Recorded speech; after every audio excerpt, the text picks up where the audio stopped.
Gas refilling કરતા તત્વો પર પોલીસની તવાઈ। કાપોદ્રા બાદ અમરોલી પોલીસે મેગા રેડ કરી 48 ગેસ સિલિન્ડર સાથે ઇલેક્ટ્રિક વજન કાંટા કબજે લઈ 2 દુકાનદારની ધરપકડ કરી છે। કાપોદ્રા વિસ્તારમાં ગેસ રિફિલિંગનો ગેરકાયદે વેપલો પકડાયા બાદ અમરોલી પોલીસે પણ છાપરાભાટા વિસ્તારમાં જોખમી રીતે ગેસ રિફિલિંગ કરનારા તત્વો સામે એક્શન લીધા હતા। 2 દુકાનોમાં દરોડા પાડી નાના મોટા 48 ગેસ સિલિન્ડર, વજન કાંટા સહિતનો મુદ્દામાલ કબજે લઈ સગીર સહિત 2ની અટકાયત કરી હતી।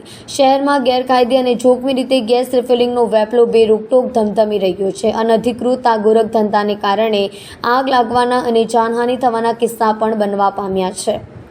શહેર આખામાં ધમધમતી આ ઇલીગલ પ્રવૃત્તિ સામે પોલીસ તંત્રએ લાલા કરી છે।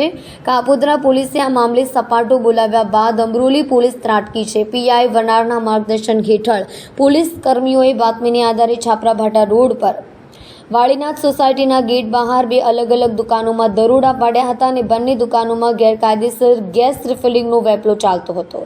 પોલીસે બંને દુકાનોમાંથી અલગ અલગ કંપનીના નાના મોટા 48 ગેસના બાટલા, 2 ઇલેક્ટ્રિક વજન કાંટા, ગેસ રિફિલિંગ માટેની 2 નળી કબજે લીધી હતી। અમરોલી પોલીસે આ મામલે 2 અલગ અલગ ગુના નોંધી કુશલ ભૈરવ પ્રસાદ ગુપ્તા અને સગીરને અટકાયતમાં લીધા હતા। પોલીસે ખટીક સહિત 2ને વોન્ટેડ જાહેર કર્યા છે।